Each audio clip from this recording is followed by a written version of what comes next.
Hey, welcome. My name is Ajay and you're watching my Utopia.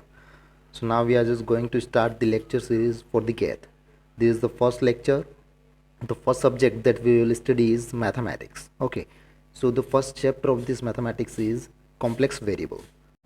The language for all the videos will be Hindi, but the terminology will be in English. Okay. हम लोग काफ़ी ज़्यादा detail में नहीं पढ़ेंगे. Completely get exam oriented ये lectures होंगे. Formula based questions को भी हम लोग देखेंगे, बट हम बहुत ज़्यादा डिटेल में नहीं देखेंगे. ओके. सो कॉलेज पर्सपेक्टिव से आप ये ना देखें. ये गेट एग्ज़ाम के ओरिएंटेड लेक्चर्स हैं. सो देखो, कॉम्प्लेक्स वेरिएबल. ठीक है. सबसे पहले हम लोग देखते हैं कॉम्प्लेक्स नंबर को हम लोग कैसे रिप्रेजेंट करते हैं. तो जनरली हम लोग कॉम्प्लेक्स नंबर को जेड से रिप्रेजेंट करते हैं. ठीक है. आप लोग देखें, जेड जेड इजिकल टू हम लोग लिखते हैं एक्स प्लस आयोटा वाई. ठीक है. X plus iota Y. तो एक्स जो है इसको हम लोग बोलेंगे real part of number, and Y जो है इसको हम लोग बोलेंगे इमेजनरी पार्ट ऑफ नंबर. ठीक है. आयोटा का मतलब आप लोग जानते ही होंगे, आयोटा मतलब रूट ऑफ -1. ठीक है. अब एक नंबर को हम लोग अगर ग्राफ में रिप्रेजेंट करें तो दो एक्सिस होंगी, एक वाई एक्सिस एक एक्स एक्सिस. जनरली हम किसी रियल नंबर को इस प्रकार से ग्राफ पर रिप्रेजेंट करते हैं. ठीक है. तो कॉम्प्लेक्स नंबर को भी हम लोग ग्राफ पर जब रिप्रेजेंट करते हैं तो दो एक्सिस के बीच में हम लोग इसको रिप्रेजेंट करते हैं. ठीक है. एक जो वाई एक्सिस पर होगी उसको हम लोग बोलेंगे इमेजिनरी एक्सिस. ठीक है.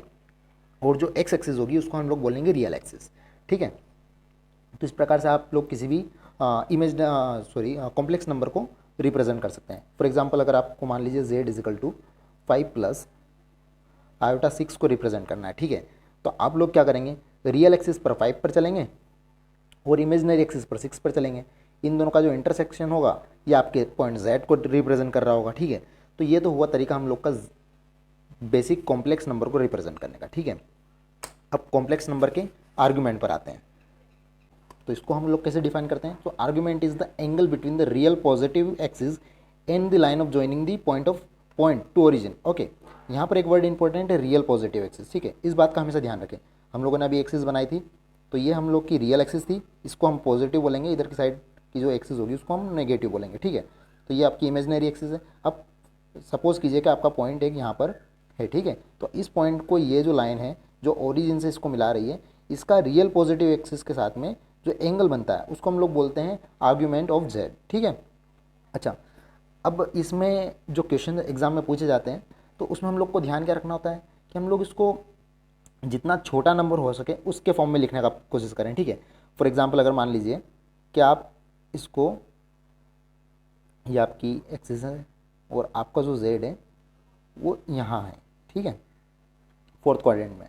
तो अब इसको आप रियल पॉजिटिव एक्सिस के साथ मेज़र करें, पर ए से मेज़र ना करें. ठीक है. इसको आप ए से मेज़र करें.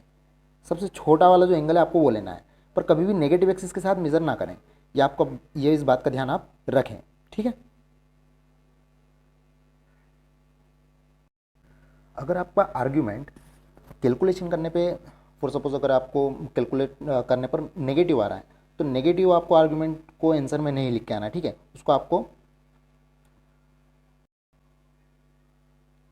ठीक है. तो अगर मान लीजिए आर्ग्यूमेंट आपका नेगेटिव आ रहा है तो आपको उसको नेगेटिव लिख के नहीं आना है. ठीक है. अगर आपका आ रहा है तो उसको आप पाई में से माइनस करके लिख के आएँ. ठीक है.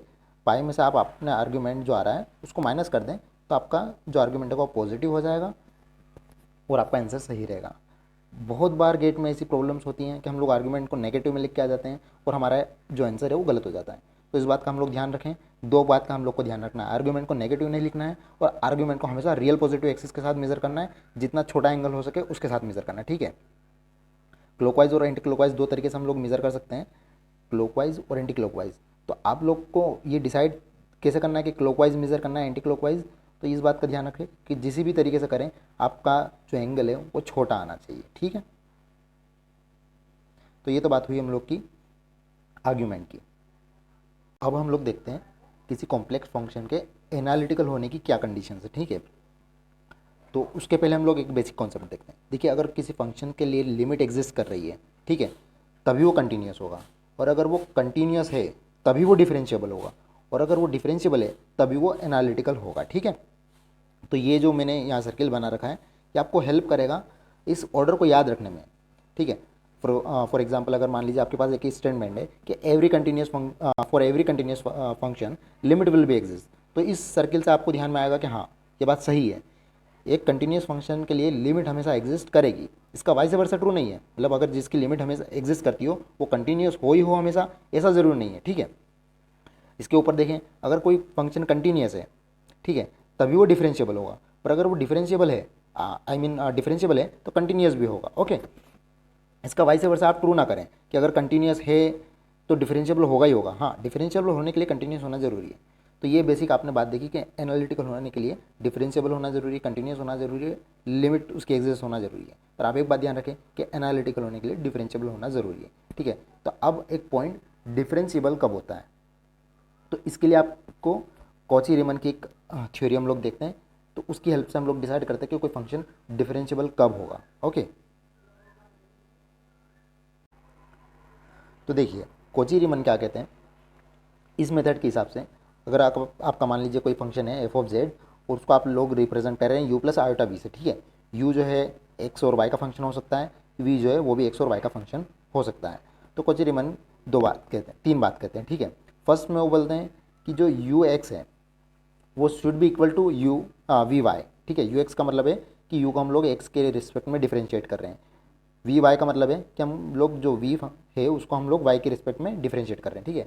तो लोग बोल रहे हैं कि U X should be equal to V Y and U Y should be equal to minus of V X, ठीक है। माइनस का ध्यान रखें, ये मिस्टेक पॉइंट है, काफ़ी बार गलती होती है, ठीक है। तो माइनस ऑफ वी एक्स, ठीक। थर्ड कंडीशन है कि V X V Y U X U Y जितने भी डिफरेंशिएशंस हैं आप उन सबका कंटिन्यूस फंक्शन होना ज़रूरी है, ओके। एक्स और वाई का वो कंटिन्यूस फंक्शन होना चाहिए। अगर कोई function F of x F of Z अगर इन तीनों सेटिस्फाई करता है तो आप कहेंगे कि वो उस पॉइंट पर डिफरेंशिएबल है, ठीक है। तो अगर एक फंक्शन डिफरेंशिएबल है किसी पॉइंट पर और नॉट ओनली दैट पॉइंट, उसके नेबरहुड पॉइंट पर भी उसका डिफरेंशिएबल होना ज़रूरी है, ठीक है। तो अगर कोई एक फंक्शन किसी पॉइंट z और उसके नेबरहुड पॉइंट पर डिफरेंशिएबल है तो आप उसको एनालिटिकल कहेंगे, ठीक है।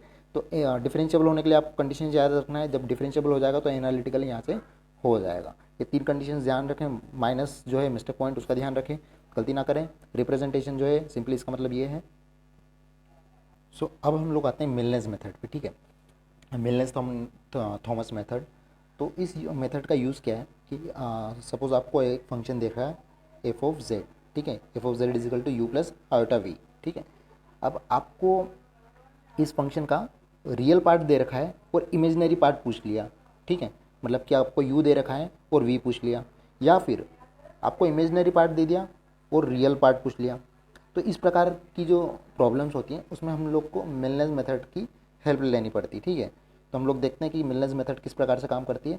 मिलनेस मेथड के दो रूट होंगे, ठीक है। एक रूट इसके लिए होगा जिसमें हम लोग की इस प्रकार की प्रॉब्लम सॉल्व करनी है, दूसरे रूट जो होगा इस प्रकार के लिए प्रॉब्लम्स के लिए होगा, ठीक है। ठीक है, तो देखो फर्स्ट प्रॉब्लम देखते हैं। हाँ, प्रॉब्लम मतलब फर्स्ट रूट देखते हैं कि किस प्रकार से चलना है। आपको यू दे रखा है, ठीक है, यू दे रखा है और आपको वी पूछा, मतलब रियल पार्ट दे रखा है और इमेजिनरी पार्ट पूछा है। तो आपको क्या करना है कि जो फंक्शन दिया हुआ है, ठीक है, फंक्शन जो है एफ एफ जेड, उसको आपने डिफरेंशिएट मारा एक्स के रिस्पेक्ट में, ठीक है। हमेशा आपको एक्स के रिस्पेक्ट में डिफरेंशिएट मारना है और इस बात को आप भूलें ना। इसके लिए मैंने बस जस्ट यहाँ लिख दिया जैसे कि दिमाग में रहता है, ऑलवेज रिस्पेक्ट एक्स, एक्स की हमेशा इज्जत करें, ठीक है। ये बस ऐसे ही ट्रिक है याद रखने के लिए, अदरवाइज आप कह सकते हैं always differentiate with respect to X, but मैं इसको ऐसे याद रखता हूँ ऑलवेज रिस्पेक्ट एक्स एक्स, ठीक है। तो आपको जो फंक्शन दिया हुआ है उसको एक्स के रिस्पेक्ट में अगर आप डिफरेंशिएट मारें तो आप लोग उसको लिखेंगे एफ डेस Z is equal to U X plus iota V X. So देखिए आपको यू एक्स तो इजीली मिल जाएगा क्योंकि आपको रियल पार्ट दिया हुआ है, उसको डिफरेंशिएट कर देंगे एक्स के रिस्पेक्ट में, आपको यू एक्स मिल गया।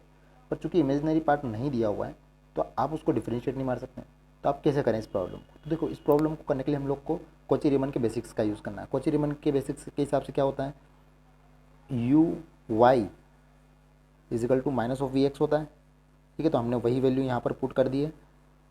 अब हम लोग के पास यू वाई तो ऑलरेडी है क्योंकि रियल पार्ट दिया हुआ है, तो आपने इस प्रकार से एक इक्वेशन बनाई, ठीक है।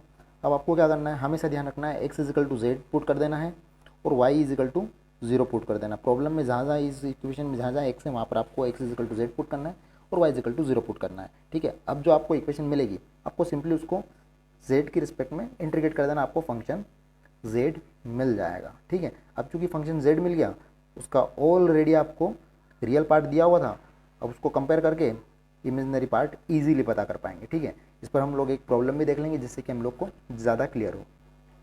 अब अब सेकेंड केस देखिए। फर्स्ट केस तो हम लोग ने देख लिया, जब यू आपको दिया हुआ हो तो आप वी कैसे पता करेंगे। अब अगर मान लीजिए आपको वी दिया हुआ मतलब इमेजिनरी पार्ट दिया हो और अगर आपको यू पता करना है तो आप कैसे पता करेंगे, ठीक है। तो आपको वही फर्स्ट स्टेप वही फॉलो करनी है, ऑलवेज रिस्पेक्ट एक्स, मतलब कि एक्स की रिस्पेक्ट में हम लोग को डिफ्रेंशिएट मानना है। अब देखिए आपके पास रियल पार्ट नहीं है, इमेजिनरी पार्ट है, तो आप उसको इजीली डिफ्रेंशिएट करके वी एक्स पता कर सकते हैं। पर आपके पास रियल पार्ट नहीं है तो रियल पार्ट के लिए आप फिर से कॉची रीमन का यूज़ करें। आपको पता है यू एक्स इजिकल टू होता है वी वाई, ठीक है। तो ये रिलेशन आप यहाँ सिंपली पुट करें, आपके पास ये इक्वेशन मिल गई। इस इक्वेशन में फिर से अपने को वही पुरानी स्टेप्स फॉलो करना है, X equal to Z put करना है, Y equal to zero put करना है और उसको एक्स की रिस्पेक्ट जेड की रिस्पेक्ट में डिफरेंशिएट इंटीग्रेट कर देना है, तो आपको एफ ऑफ जेड यहाँ से मिल जाएगा। एफ ऑफ जेड अगर एक बार मिल गया तो सिंपली आप कंपेरिजन के थ्रू रियल पार्ट पता कर सकते हैं, ठीक है। अब इन दोनों ही प्रॉब्लम्स पर हम लोग एक एक क्वेश्चन देख लेंगे जिससे हम लोग को क्लियर हो, ठीक है। तो हम लोग फर्स्ट प्रॉब्लम देखते हैं, ठीक है। अब इस प्रॉब्लम में देखिए आप, उसने बोला है F of Z is equal to U plus iota V A, ठीक है। इसका इमेजनरी पार्ट आपको दे रखा है और पूछ लिया एफ ऑफ जेड क्या होगा, ठीक है। आपको वही रूट फॉलो करना है जो हम लोगों ने बताया है। सबसे पहले हम लोगों ने क्या करा, एफ ऑफ जेड को एक्स की रिस्पेक्ट में डिफ्रेंशिएट किया, ठीक है, U X plus iota V X, ठीक है। आप आपको इमेजनरी पार्ट दिया हुआ है, रियल पार्ट आपसे पूछा है, ठीक है। तो रियल पार्ट को आप मिलनेज कॉची रीमन की हेल्प से क्या लिख सकते हैं, यू एक्स को वी ऑफ वाई, ठीक है। तो आपने वी ऑफ वाई लिख दिया। अब देखो आपको क्या चाहिए, वी ऑफ वाई चाहिए और वी ऑफ एक्स चाहिए। आपको वी दिया हुआ है, आप उसको इजीली एक्स के रिस्पेक्ट में डिफ्रेंशिएट कर सकते हैं और वाई को रिस्पेक्ट में डिफ्रेंशिएट कर सकते हैं, आपको वी एक्स और वी वाई मिल जाएगा, ठीक है। अभी आपको बेसिक मिल गया, आप इसको वापस यहाँ रखें इस वाली इक्वेशन में और आपको एक एक्स और वाई के फॉर्म में एक इक्वेशन आपको मिली है, ठीक है। तो आपको एक करना है, हम लोगों ने देखा था कि हमको X equal to Z put करना है और Y equal to zero put करना है। वही रूट जो हम लोगों ने देखा था बिल्कुल फॉलो करना है, आपको ये पार्ट मिल जाएगा। अब आप इस इक्वेशन को एक जेड की रिस्पेक्ट में सिंपली इंटीग्रेट कर दीजिए, आपको एफ ऑफ जेड मिल जाएगा, ठीक है। ये आपको एफ ऑफ जेड मिल गया। तो ये एक बहुत बेसिक सी प्रॉब्लम होगी जिसमें मिलनेज मेथड का हम लोगों ने यूज़ देखा है, ठीक है। रियल पार्ट दिया हो और इमेजनरी पार्ट पूछा हो, इस प्रकार की प्रॉब्लम आप खुद से करके देखें, बन जाएंगी। अब हम लोग एक प्रॉब्लम देख लेते हैं जिसमें आपको कोई एक रियल पार्ट या इमेजनरी पार्ट दिया हो और सेकेंड रियल पार्ट या इमेजनरी पार्ट पूछा हो, ठीक है। कोई एक पार्ट दिया है और कोई दूसरा पार्ट उसने पूछा है, तो उस प्रकार की भी एक प्रॉब्लम हम लोग देख, ठीक है। तो ये हम लोग क्वेश्चन देखते हैं, ठीक है। हाँ, गेट में पूछा गया ये क्वेश्चन है, इसमें हम लोग को क्या दिया, F of Z equal to U plus iota Y एक फंक्शन है आयोटा वी एक फंक्शन है और उसका कंजुगेट हार्मोनिक आपको यू का पूछा है, ठीक है। कंजुगेट हार्मोनिक कंजुगेट जो होते हैं वो क्या होते हैं, देखिए अगर एक function F of Z analytical है, ठीक है, तो यू जो है वी का हार्मोनिक कंजुगेट कहलाएगा और वी जो है यू का हार्मोनिक कंजुगेट कहलाएगा, ठीक है। तो इस टर्मिनोलॉजी के साथ बहुत ज़्यादा कंफ्यूज ना हो। हार्मोनिक कंजुगेट का मतलब है कि एक पार्ट आपको दिया हुआ और दूसरा पार्ट वो पूछ रहा है। इसका मतलब अब ये प्रॉब्लम बेसिक क्या हुई, यहाँ पे लोग को रियल पार्ट दे दिया और क्या पूछ रहा है, इमेजिनरी पार्ट पूछ रहा है, ठीक है। तो आओ हम इसका सॉल्यूशन देख लेते हैं। सो देखिए आपको रियल पार्ट दिया हुआ है, यू दिया हुआ है आपको, ठीक है, और वी आपको चाहिए। तो आपने क्या किया, सिंपली यू को आपने कॉची रीमन इक्वेशन का यूज़ किया और U X equal to V Y लिखा, ठीक है। यू एक्स का मतलब आपको पता ही होगा U by D Y by D X, ठीक है। हाँ, D U by D X है, ठीक है। और वी वाई का मतलब भी उसी प्रकार से है पैरेलली। तो आप देखिए मैंने कोची रीमन का यूज़ करके ये लिखा। अब यू एक्स मैंने कैसे लिखा, तो यू एक्स मैंने यहाँ से लिखा, ठीक है, टू एक्स प्लस वाई, ठीक है। तो मैंने इसका ये पार्ट, अब V Y should be equal to this. अब ऑप्शन के थ्रू जाइए, ठीक है। जो ऑप्शन दिए हुए हैं फर्स्ट ऑप्शन को आप वाई के रिस्पेक्ट में डिफरेंशिएट मारे आपका ये आएगा, ये और ये दोनों बराबर नहीं है, मतलब फर्स्ट ऑप्शन तो नहीं हो सकता। सेकंड ऑप्शन को भी वाई के रिस्पेक्ट में डिफरेंशिएट करिए, नहीं हो सकता, ठीक है। थर्ड ऑप्शन को जो आप वाई के रिस्पेक्ट में डिफरेंशिएट करेंगे तो आपका मैच हो जाएगा। तो इस प्रकार से हम लोग इस क्वेश्चंस को सिंपली कॉची रीमन की हेल्प से कर सकते हैं, ठीक है। मैक्सिमम टाइम आपको इस प्रकार के क्वेश्चंस में ऑप्शंस के थ्रू ही जाना होगा, ठीक है। अगर आप ऑप्शंस के थ्रू नहीं जाना चाहते हैं तो फिर आपको कॉची रीमन का पूरा यूज़ करना पड़ेगा। मतलब U X is equal to V Y आपने लिखा है, उसके बाद में U Y is equal to minus of V X वाली इक्वेशन भी आपको लिखनी पड़ेगी, उससे आपको वी एक्स निकालना पड़ेगा, फिर डिफरेंशिएट कर इंटीग्रेशन करके आपको काफ़ी लंबा प्रोसेस करके आंसर निकालना पड़ेगा। इसलिए मेरा सजेशन रहेगा कि आप सिंपली ऑप्शंस के थ्रू जाएँ। तो ये बेसिक इसका सॉल्यूशन हुआ। तो देखिए हम लोग ने दो प्रॉब्लम्स देख ली, एक मिलनेस मेथड पर बेस्ड, एक आपकी सिंपली कॉची रीमन पर बेस्ड, ठीक है। अब हम लोग एक क्वेश्चन देख लेते हैं जिसमें आपको चेक करना होता है कि कोई फंक्शन एनालिटिकल है या नहीं है, ठीक है। तो हम लोग ने जो तीन कॉन्सेप्ट पढ़े हैं, तीनों के एक क्वेश्चन हो जाएंगे, ठीक है। तो देखिए ये क्वेश्चन देखिए, इसमें आपको F of Z is equal to Z का बार, ठीक है, bar of Z is nowhere analytical है या नहीं चेक करना है, ठीक है। बार का मतलब सिंपली आपका होता है कि आपका जो इमेजनरी पार्ट है आप उसका साइन चेंज कर दीजिए, ठीक है। अगर प्लस है तो माइनस कर दीजिए, माइनस है तो प्लस कर दीजिए, ठीक है। तो एफ ऑफ जेड को जनरली हम लोग यू प्लस आयोटा बाई के फॉर्म में लिखते हैं, और यहाँ जो जेड है, जेड को हम लोग शुरू से ही एक्स प्लस आयोटा बाई के फॉर्म में लिखते हैं आए हैं, ठीक है। अब चूंकि बार लगा हुआ तो आप जो इमेजनरी पार्ट है उसका आपने साइन चेंज कर दिया, ठीक है, आपने ये कर दिया। अब देखिए इस प्रकार के क्वेश्चंस के लिए हम लोग को क्या करना है, सिंपली कॉची रीमन के थ्रू जाना है। अगर एनालिटिकल है या नहीं तो हम लोग को चेक करना पड़ेगा डिफरेंशिएबल है या नहीं, ठीक है। और डिफरेंशिएबल चेक करने के लिए हम लोग क्या करते हैं, कॉची रीमन का हेल्प लेते हैं, ठीक है। तो आपको जो यू दिया हुआ है, यू इजिकल टू एक्स दिया हुआ है, V equal to minus of Y दिया हुआ है, ठीक है। सिंपली कंपेरिजन से आपने दो पार्ट पता कर लिए। अब आपको क्या करना है, कॉची रीमन का फर्स्ट पॉइंट याद करना है, U X should be equal to V Y, ठीक है। तो आपने यू एक्स निकाला 1 आया, वी वाई निकाला -1 आया, ठीक है। तो वी वाई और यू एक्स दोनों ही आपस में इक्वल नहीं हो रहे हैं, तो फर्स्ट ही पॉइंट गलत हो गया। मतलब कि कॉची रीमन का फर्स्ट ही पॉइंट सेटिस्फाई नहीं हो रहा। मतलब आप कह सकते हैं कि ये पॉइंट किसी भी पॉइंट पर, मतलब ये जो फंक्शन है Z F of Z is equal to Z bar, ये किसी भी पॉइंट पर एनालिटिकल नहीं है, ठीक है। तो ये इसका एक बेसिक प्रॉब्लम हुआ। अगर ये इक्वल आ जाता तो आपको एक्स की एक वैल्यू मिलती या फिर वाई की एक वैल्यू मिलती, या फिर अगर मान लीजिए एक्स और वाई की कोई वैल्यू नहीं मिलती तो फिर हम लोग कहते हैं कि ये सभी जगह एनालिटिकल है। और अगर कोई स्पेसिफिक वैल्यूज़ मिलती तो हम लोग कहते हैं कि उन पॉइंट पर डिफरेंशिएबल है। पर एनालिटिकल है या नहीं ऐसा नहीं कह सकते, क्योंकि एनालिटिकल होने के लिए क्या होना चाहिए, दो कंडीशन होना चाहिए। डिफरेंशिएबल तो होना ही चाहिए किसी पॉइंट पर, उसके नेबरहुड पॉइंट पर भी डिफरेंशिएबल होना चाहिए, ठीक है। तो ये बहुत बेसिक प्रॉब्लम थी जो हम लोगों ने देखी। अब बाकी का जो कॉन्सेप्ट हैं कॉम्प्लेक्स नंबर या कॉम्प्लेक्स वेरिएबल चैप्टर के, तो हम वो नेक्स्ट चैप्टर में डिस्कस करेंगे, ठीक है। तब तक आप ये प्रैक्टिस करिए।